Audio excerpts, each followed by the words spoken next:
अमल माडिक साहेबच आमदार व्हावेत। विद्यमान आमदारांनी काहीच कामं केलेली दिसत नाहीत। आमच्या मनातले आमदार अमल माडिक साहेबच आहेत, कारण ते ज्या पक्षात काम करतात आणि त्यांचं कामाचं स्वरूप जर बघितलं तर त्यासारखा आमदार होणे नाही।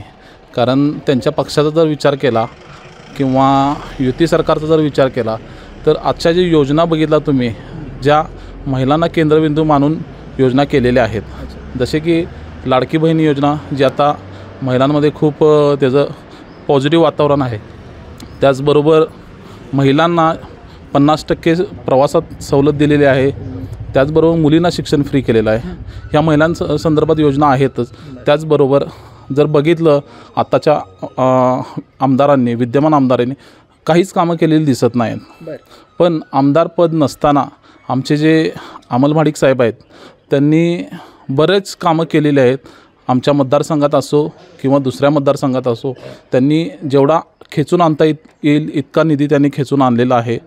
आणि त्यासाठी आम्हाला आमचे अमल माडिक साहेबच आमदार व्हावेत अशी आमची मनापासून इच्छा आहे। आता बघितलं तर वारं फिरलेलं दिसते सगळीकडं। विद्यमान आमदारांचं कामाकडे बघून आणि बाकीच्या गोष्टी बघितल्या तर लोकांच्या मनात आत्ता सध्या अमल माडिक हेच आमदार आहेत। त्याचबरोबर जर बघितलं वरच्या लेवलला तर शिंदेसाहेबांचं सरकार, तसेच महायुतीचं जे सरकार आहे त्यामध्ये शिंदेसाहेब कसे पळतात हे लोकांना दिसते। रात्रांनी दिवस ते पळतात। त्याचबरोबर आपले उपमुख्यमंत्री आहेत जे की देवेंद्र फडणवीस साहेब, हे देखील काम करण्यासाठी खूप चांगले व्यक्ती आहेत।